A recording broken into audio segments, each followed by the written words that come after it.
দায়িত্ব আছে, শুধু ইমাম এবং খতিব এবং মুয়াজ্জিন সাহেবদের দায়িত্ব নয়।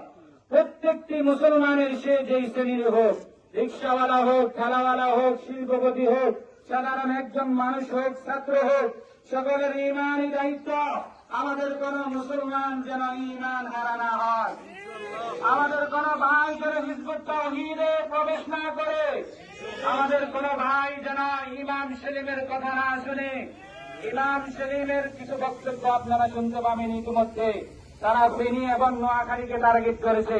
তারা বলে ফেনীর মানুষ নাকি বেশি বাড়াবাড়ি করে, তারা বলে নোয়াখালীর মানুষ নাকি বেশি বাড়াবাড়ি করে। আমরা বলতে চাই, আপনি কোন জায়গায় হাত দিয়েছেন আপনি জানেন না। ফেনী এবং নোয়াখালীর মানুষ ইসলাম প্রিয় মানুষ, ঠিক কিনা?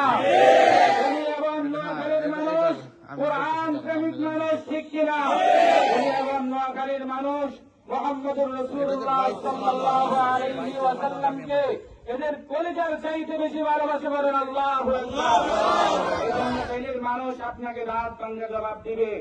এখনো সময় আছে। ইমাম সেলিম সাহেব, আপনি যে কুফরি মন্তব্যগুলো করতেছেন মুসলমানদের ইমান হারা করার জন্য,